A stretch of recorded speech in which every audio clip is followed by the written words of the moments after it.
लेकिन अनुराग सर, मैं थोड़ा सा इससे हटके हम वापस आएंगे, एक बात पूछना चाहती हूँ। सर ने कहा कि मेक अमेरिका ग्रेट अगेन के बैनर पे लोगों ने उनको वोट किया, 2-4 और पॉइंट बताए, बड़े इंपॉर्टेंट पॉइंट्स है जिस वजह से डोनाल्ड ट्रंप सत्ता में वापसी करे।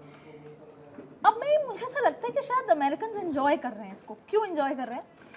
जब नरेंद्र मोदी, आप बतौर जर्नलिस्ट में आपसे सवाल पूछ रही हूँ, जब मोदी सरकार आई तो किस पे आई थी? करप्शन, एंटी करप्शन पे आई थी। मोदी सरकार 2014 में ये कह के आए थे कि हम ये करप्शन सब हटा देंगे, काला धन वापस ले आएंगे, और हम फिर आपने देखा इवेंचुअली हमने हिंदुत्व वाला फैक्टर देखा, 85% हिंदू हैं और वो आज प्राइड में है। Whatever is happening in this country और in this world in relation with the country, but जो एक बड़ा तबका है वो खुश है कि हाँ we have a upper hand. I hope you understand between the lines what I am saying. Also मैं आपसे ये समझना चाह रही हूँ कि अमेरिकन को मजा तो आ ही रहा होगा कि डोनाल्ड ट्रंप को जिस वजह से लाए थे, अपर हैंड तो है पूरा ग्लोबली। ट्रंप का जब मन करता है सुबह 5:37 पे ट्रुथ सोशल पे लिख देते हैं, 8 बजे ऑर्डर कर देता है, सुप्रीम कोर्ट को बता देते हैं, इसको बता देते हैं, कांग्रेस से पूछते नहीं है। अमेरिका इसको उसको दूसरे देशों को लाइन में लगा रखा है, रात को किसी और देश के राष्ट्रपति को ले आते हैं। Do you think American are enjoying all of this? जैसे कि भारत में भी बहुत बड़ा तबका एंजॉय कर रहा है हिंदुत्व वाले फैक्टर को, राम मंदिर बनने को, 370 हटने को। देखिए, अगर हम Bharat, you have to be really very clear and honest in this.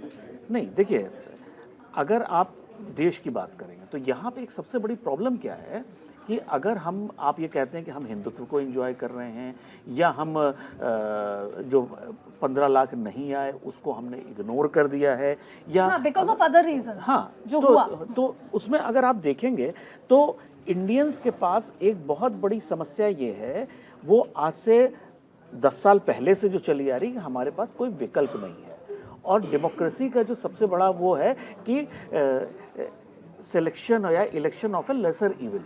हमारे पास अगर हम ये कहें हाँ ये बहुत बड़ा फैक्टर है, हम हिंदुत्व पे या राम मंदिर पे या सिर्फ ये नहीं है। देखिए, आप अगर नोएडा में रहते हैं, आप यूपी में रहते हैं, एक गवर्नेंस बहुत बड़ी चीज़ है, लॉ एंड ऑर्डर बहुत बड़ी चीज़ है। हमने भी देखा हुआ है, और ज़मीन पे देखा हुआ है हमने कि क्या समाजवादी पार्टी की जब सरकारें चलती थी तो क्या लॉ एंड ऑर्डर था, और बिहार हुआ, यूपी हुआ, तो वो मतलब सीएम हाउस में बैठ के एक्सटॉर्शन के एग्जाम्पल हमने अनऑफिशियल सोर्सेज से सुने हुए हैं। तो गवर्नेंस कहीं ना कहीं तो आई है, लॉ एंड ऑर्डर कहीं ना कहीं। अमेरिका के लोग क्या सोचते हैं सर? देखिए, अमेरिका में अभी एक बहुत बड़ी, मतलब हम उस स्थिति में पहुंचे हैं। देखिए, हम अमेरिकन क्या सोच रहे हैं हम उसको, हाँ, लेकिन एक चीज है, अभी उनको टाइम ज्यादा नहीं हुआ है। अभी जो उनको बड़ी बड़ी जो बातें करी गई हैं, अभी वो लोग उस नशे में हैं, अभी उस ओपीएम के नशे में हैं। वो उतरेगा जब 3 साल 4 साल बीत जाएंगे। सर बहुत अच्छी।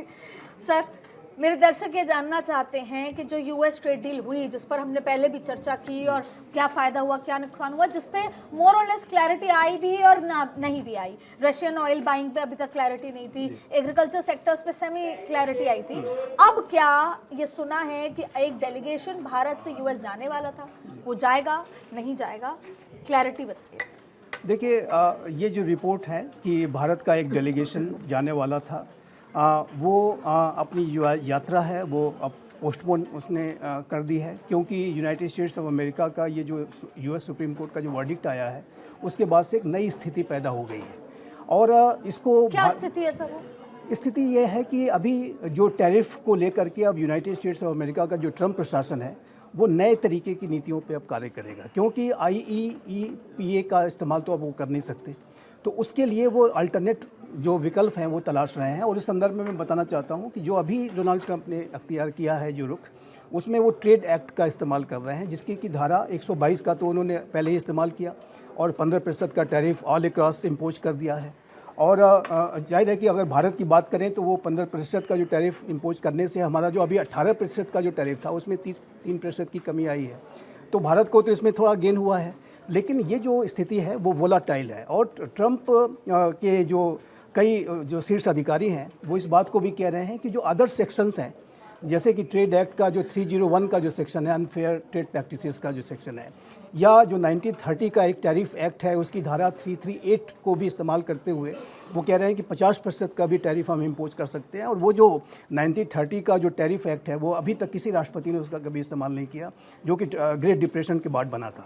तो ऐसे केस में अगर वो लागू होता है तो 50% तक जा सकते हैं, तब उस 50% तक भी अमेरिका के पास ट्रंप प्रशासन के बाद ऑप्शन है कि वो टैरिफ इम्पोज कर सकता है। वो भी कोई एक पर्टिकुलर टाइम फ्रेम के लिए होगा, 50 दिन, 150 दिन। हाँ, उसके लिए कोई टाइम फ्रेम अभी प्रोविजन नहीं है, लेकिन उसका इस्तेमाल अभी तक किसी राष्ट्रपति ने कभी उसको इन्वोक नहीं किया गया। वो तो ट्रम्प तो और ट्रम्प के जो शीर्ष अधिकारी हैं वो कह रहे हैं कि हम इसको इन्वोक कर सकते हैं। अच्छा। तो ये मैं, लेकिन जो आपका सवाल, आपके दर्शकों के लिए मैं सरल शब्दों में ये बताना चाहता हूँ कि जो यूनाइटेड स्टेट्स ऑफ अमेरिका के सुप्रीम कोर्ट का जो वर्डिक्ट है वो सिर्फ अमेरिका की डेमोक्रेसी के लिए अच्छी खबर नहीं है, बल्कि पूरे विश्व के लिए भी बहुत अच्छी खबर है। जैसा कि अभी सोनी साहब ने बहुत अच्छी तरीके से बताया कि जो जुडिशरी का क्या रोल किसी डेमोक्रेसी में होता है वो अमेरिका की सुप्रीम कोर्ट ने रीइस्टेब्लिश किया है। और जुडिशरी को जिस तरीके से अपमानित करने की जो कार्य भी डोनाल्ड ट्रंप के द्वारा किया गया, शेम जैसे शब्दों का इस्तेमाल जजेस के लिए किया गया, शेमलेस जैसे शब्दों का इस्तेमाल किया गया, वो जाहिर है कि अगर भारत में इस तरीके की स्थिति हो तो एक कंटेम्प्ट ऑफ कोर्ट का ये जो केस बनता है वहाँ पर भी बन सकता है। लेकिन जो जुडिशियल इंटरवेंशन हुआ है ये बहुत ही स्वस्थ इंटरवेंशन है। और मैं मानता हूँ कि अमेरिका की जो डेमोक्रेसी के जो रूट्स हैं, जो शुरुआत में मैंने कहा, वो इतने गहरे हैं कि अमेरिका का, मैं इस बात को लगातार कह रहा हूँ, अनेक जगहों पर मैंने कहा है कि जिस दिन अमेरिका के इस्टेब्लिशमेंट को इस बात का एहसास होगा, इस बात का असेसमेंट होगा कि इस राष्ट्रपति की वजह से पूरी अमेरिका की डेमोक्रेसी ही खतरे में पड़ती जा रही है, पूरे अमेरिका के जो वैश्विक संबंध खतरे में पड़ते जा रहे हैं, उस समय इस्टेब्लिशमेंट इंटरवीन करेगा। और ऐसे में डोनाल्ड ट्रंप के पास कोई ऑप्शन नहीं होगा। और सिर्फ डोनाल्ड ट्रंप की बात नहीं है, डोनाल्ड ट्रंप का तो टेन्योर खत्म हो जाएगा, भुगतना तो अगले 10 सालों तक जनता को पड़ेगा। एक बार फिर मैं ये समझना चाहती हूँ, भारत कह रहा है कि we have to revisit our deal. Trump, Bharat तो ठीक है, वो तो will deal with each other, पर उन्होंने सुप्रीम कोर्ट को ही नकार दिया फिलहाल, तो रीविजिट क्या, वो कहेंगे कि जो बात हुई थी वही है? देखिए मतलब what is it revisiting on, what do they want to revisit on? Aditi ji, देखिए, जो पहली हमारी इंटरिम डील हुई थी और उसके बाद हमारी फाइनल डील साइन होनी थी, जिसके लिए हमारे डेलीगेशन ने जाना था और सभी उसका जाना स्थगित कर दिया। उसमें कई प्रोविजंस थे जिस पे हमने एग्री किया था, कई प्रोविजन थे जो हमने डिसएग्री किया था। हर प्रोविजन जिस पे हमने एग्री किया था, हमने एग्री किया था कि हमारे इन चीज़ों पे इतना टैरिफ लगेगा, ये टैरिफ फ्री रहेंगे, इतनी हम क्वांटिटी हम एक्सपोर्ट कर सकते हैं, इंपोर्ट कर सकते हैं, क्योंकि ये सारी चीज़ें किसी भी ट्रेड एग्रीमेंट का एक अभिन्न अंग होती हैं। लेकिन अब जब से ये जो टैरिफ को स्ट्रक डाउन कर दिया अमेरिकन सुप्रीम कोर्ट ने, अब फिर डोनाल्ड ट्रंप ने 15% लगा दिया है, तो हमारी जो पहले प्री डिसाइडेड चीज़ें थी उसमें ऑब्वियसली बहुत चेंज आ गया, क्योंकि सारी चीज़ें बदल गई हैं। तो अब हम इसलिए हम वेट कर रहे हैं देखने के लिए कि अब ये डोनाल्ड ट्रंप ने जो ये नई 10-15% टैरिफ लगाए, इन अकॉर्डेंस विद 15% हमारा क्या रहेगा? यस, एग्जैक्टली, क्योंकि पहले जो हमारा था वो हमारा अलग हम पैरामीटर से हम डील साइन करने वाले थे, जो हमने इंटरम एग्रीमेंट में एग्री किया था, लेकिन अब सारी चीज़ें चेंज हो गई हैं। तो इसलिए अभी हम वेट एंड वॉच करें। इनफैक्ट परसों ही हमारे मिनिस्टर ऑफ एक्सटर्नल अफेयर्स की प्रेस स्टेटमेंट आई है कि इंडिया हैज टेकन नोट कि ये सुप्रीम कोर्ट का वो जजमेंट आया against Donald Trump, which means कि हम इसको अभी हम वेट एंड वॉच करके हम स्टडी करें कि हमने फाइनली किस पैरामीटर्स पे अमेरिका को अपने फ्रेश चीज़ें देनी। और एक चीज़ और जो आपने थोड़ी देर समय पहले प्रश्न पूछा, जहाँ तक डोनाल्ड ट्रंप की लोकप्रियता का सवाल है कि किस तरह वो अमेरिका में सफल हो रहे हैं कोई पैरामीटर से, जब MBA की पढ़ाई में एक लॉ पढ़ाया जाता है, law of diminishing returns. Law of diminishing returns कहता है कि जब आप एक चीज़ को बार बार इस्तेमाल करते हो और आम जनता उसका कोई फ़ायदा नहीं देखती है, तो क्या होता है, उस चीज़ की वैल्यू कम होती रहती है। अब डोनाल्ड ट्रंप ने वर्ड्स तो बड़े अच्छे यूज़ किए, making America great again, America first, और जैसे मैंने कहा कि 58% अमेरिकन सिटीजन ने उनको वोट किया, जबकि सारे थिंक टैंक मीडिया हाउस ने कहा कि ये नहीं जीतेंगे दूसरी बारी, तब भी जीते। अब जब अमेरिकन को 1 साल हो गया डोनाल्ड ट्रंप को राष्ट्रपति बने दूसरी बारी, 1 ईयर में अमेरिकन सिटीजन ने देख लिया कि उन पे क्या इफेक्ट आ रहा है, उन पे पॉजिटिव इफेक्ट तो आ नहीं रहा, नेगेटिव आ रहा है। तो अब क्या हुआ, लास्ट वीक ही CNN की अप्रूवल रेटिंग्स आई है, डोनाल्ड ट्रंप की सिर्फ 42% रही। यानी आप देखिए एक साल में 58% से 42% आ सर आप कुछ कह रहे थे? देखिए, भारत इस पूरे इंडिया अमेरिका की जो ट्रेड डील का नेगोशिएशन अभी भी चल रहा है, साइन नहीं हुई है, लेकिन जो एंटरिम जो फ्रेमवर्क एग्रीमेंट जो सहमति इस पे बनी, उसमें एक प्रोविज़न ये भी है, उसमें स्पष्ट रूप से लिखा है कि इस डील को लेकर के अगर कोई पक्ष किसी बात को इनिशिएट करना चाहता है, कोई डिस्कशन जाना चाहता है, कोई किसी तरीके के पॉइंट ऑफ व्यू को रखना चाहता है, तो उसको करने के जो स्पेस है, जो ऑप्शंस हैं, वो ओपन है। और इसी वजह से भारत इस पूरी स्थिति को लेकर के एक वेट एंड वॉच वाली स्थिति में आ गया है। लेकिन भारत ने जो भी डील अभी तक निगोशिएट की है, अदिति जी, मैं बहुत सराहना करना चाहूँगा हमारी सरकार की कि बहुत ही विवेकपूर्ण, बुद्धिमत्तापूर्ण, विदाउट किसी प्रोवोकेशन में जाए बिना और बिल्कुल एक संतुलित तरीके से इसको नेगोशिएट किया गया। I will come to you, but कि आपने कहा कि बहुत जो भी डील हुई है, because the question has come from my viewers. लेकिन बिफोर दैट बार बार एक बात हो रही है सर, वेट एंड वॉच। फिर तो कांग्रेस सही कह रही है, पवन खेड़ा जी ने ट्वीट करके सही कहा कि रुक जाते, जब पता था कि 18 दिन के बाद ही वर्डिक्ट आने वाला है तो वेट कर लेते, वॉच कर लेते। तो यानी कांग्रेस सही कह रही है, हमको पहले ही ये ट्रेड डील पे थोड़ा धीमी गति करके 18 दिन रुकते। अपने आप टैरिफ पे इतना क्वेश्चन जो आया है सुप्रीम कोर्ट की तरफ से, तो शायद डील में कुछ और भी हो सकता था। देखिए अदिति जी, इसमें क्या है कि विपक्ष तो कुछ ना कुछ आलोचना करेगा।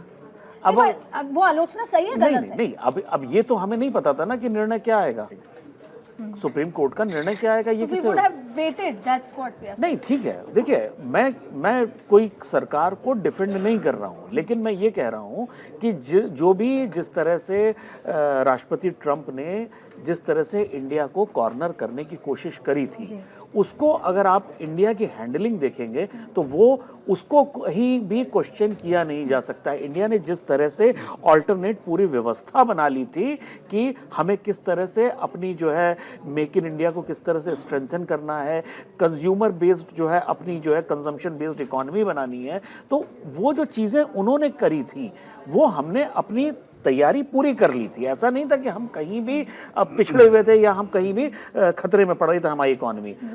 हमने जिस तरह से यूरोपियन यूनियन के साथ डील करी तो हम लोग एकदम सही ट्रैक पे जा रहे थे, ये बात मैं मान सकता हूं। देखिए, पवन खेड़ा जी भी समझदार आदमी है, उन्होंने जो कहा होगा समझदारी से ही कहा होगा, लेकिन साथ में वो एक विपक्ष के एक बड़े नेता भी हैं, तो उनका ये काम भी है सरकार की आलोचना करना, और बिल्कुल करना चाहिए। वो बस वो शर्टलेस प्रदर्शन ना करें, बाकी जो है जिस तरह से बातें हैं वो जरूर करें, और उसका सवाल, उस सवाल का जवाब, बी टीम बनना जरूरी हो जाता है बीजेपी के उनके लिए। नहीं, चुनाव आ रहे थे, करना था कुछ ऐसा जिसमें बीजेपी को एज मिल जाए। हाँ, तो वही सब हो रहा है। आप उसके बाद आप कहोगे कि जी वोट चोरी हो गए, जी ईवीएम हैक। सर, आप सीनियर पत्रकार हैं, आप मुझे ये बता दीजिए कि राहुल गांधी की परमिशन से हुआ था क्या? क्योंकि सिंस यू देखिए, मैं पिछले 2 दिन से इसी पे डिबेट्स कर रहा हूँ, लिख रहा हूँ। देखिए, इसमें 2 स्थिति हैं। अगर ये राहुल गांधी जी की परमिशन से होना चाहिए, आइडियली इतना बड़ी चीज़ कोई होती है उसमें पार्टी अध्यक्ष की सहमति के बिना ये काम नहीं होता है, नंबर 1। नंबर 2, अगर उनकी परमिशन के बिना हुआ है तो राहुल गांधी जी को तुरंत अपने पद से इस्तीफा देकर चुपचाप राजनीति से संन्यास ले लेना चाहिए। अरे वैसे आपने अध्यक्ष तो मल्लिकार्जुन खड़गे हैं, आप राहुल जी को ही मान रहे हैं, लग रहा है। तो क्या कांग्रेस में मतलब ये, और भाई जब प्रधानमंत्री अगर जब मनमोहन सिंह थे तो सुपर प्राइम मिनिस्टर के पद क्रिएट हो गया था कि नहीं हो गया था? सुपर प्राइम मिनिस्टर तो सोनिया गांधी है। देखिए, कांग्रेस में इस परिवार, नेहरू गांधी परिवार के अलावा कुछ नहीं है। ये इस चीज को जितनी जल्दी हम एक्सेप्ट कर लें उतना हमारे लिए अच्छा है।